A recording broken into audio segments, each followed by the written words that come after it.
Welcome back, YouTube. This is Max One Chase One.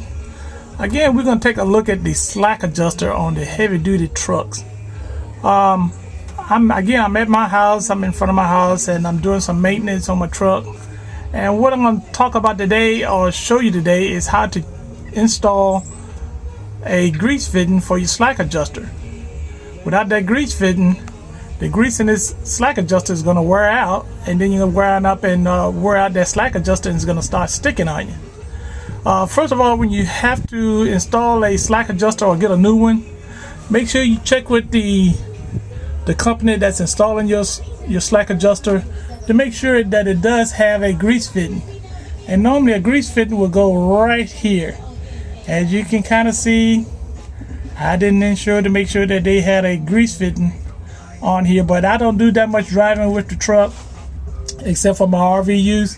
So what I'm going to do is my one on the other side had a grease fitting on it, but this one didn't. So it's only been about 1,000 or so miles since this was put on here. So what I'm going to do is I'm going to install a new grease fitting here in on this slack adjuster on this side, and see, I hope that nothing has gone bad with that slack adjuster and it moves freely.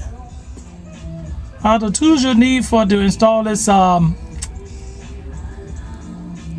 grease fitting on this slack adjuster is, first you need to have an Allen wrench to get that plug that's on it, because the one that I have, it has an Allen wrench fitting on it.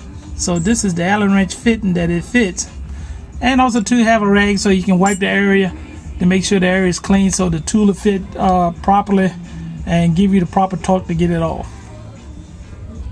And also you will need the grease fittings. Thank goodness for Harbor Freight. The Harbor Freight has saved my behind so many times I can't remember. This is a variety pack, got different sizes. So I'm gonna go through the whole truck to see what else don't have a grease fitting, and I hope that the variety of fittings I have will fit this. I bought this pack of Harbor Freight today for $8.99. Can't beat it. If I only use one or two at it, it's worth its money. Also too, you notice that they have a hex wrench fitting on here, so you need the proper wrench. I don't know whether it's metric or SAE, but make sure you have your tool set so you can get the right wrench to fit which one of these fittings, because I'm not gonna specify which wrench it is. You have to determine that by the fitting that you have to use. Also, with safety first, if you're gonna be up under your truck, make sure you do chalk your wheels so that the truck don't run over you, or someone could be playing inside and release the brakes and the truck run over you. So have your wheels chalked for safety. Okay, like I said, once I see the location where the grease fitting would go, I would take a rag, wipe off any excess grease or whatever that might be around the fitting, and also to where the Allen wrench is supposed to go to help get the plug out of it. Stick your Allen wrench in there. Trying to do this one-handed. Also too, what I did too earlier is that I did spray some PBR blaster.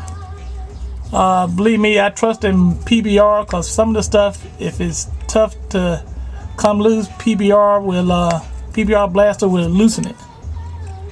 And this is coming loose just as easy as that. Alright, so nobody needs to see me unscrew this all the way out to get it out, but I'll let you see it when I get it out.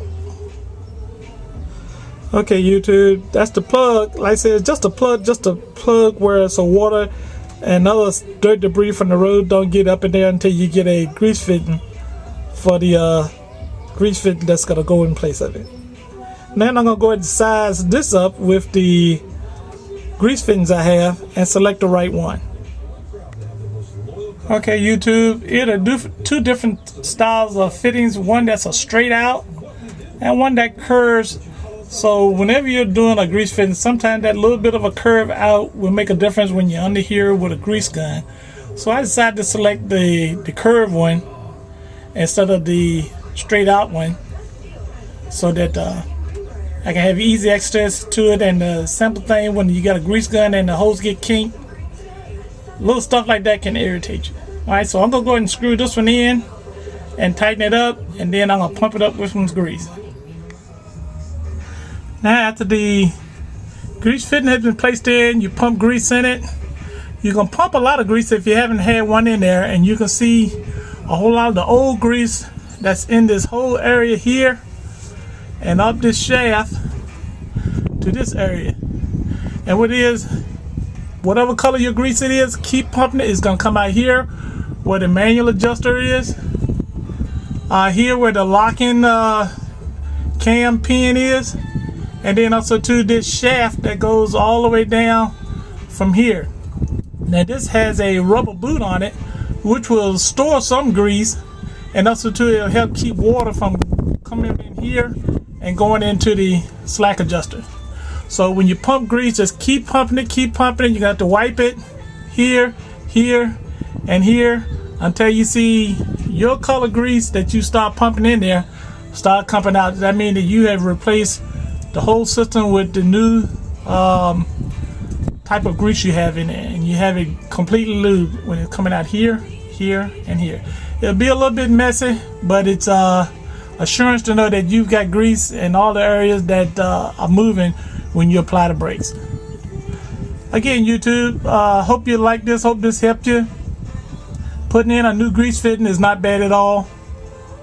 Just make sure that you lube it and keep fresh grease in it, and the brakes will apply and adjust automatically as long as the slack adjuster doesn't give out. Again, like, share, leave a comment. Again, Max 1, chase another one.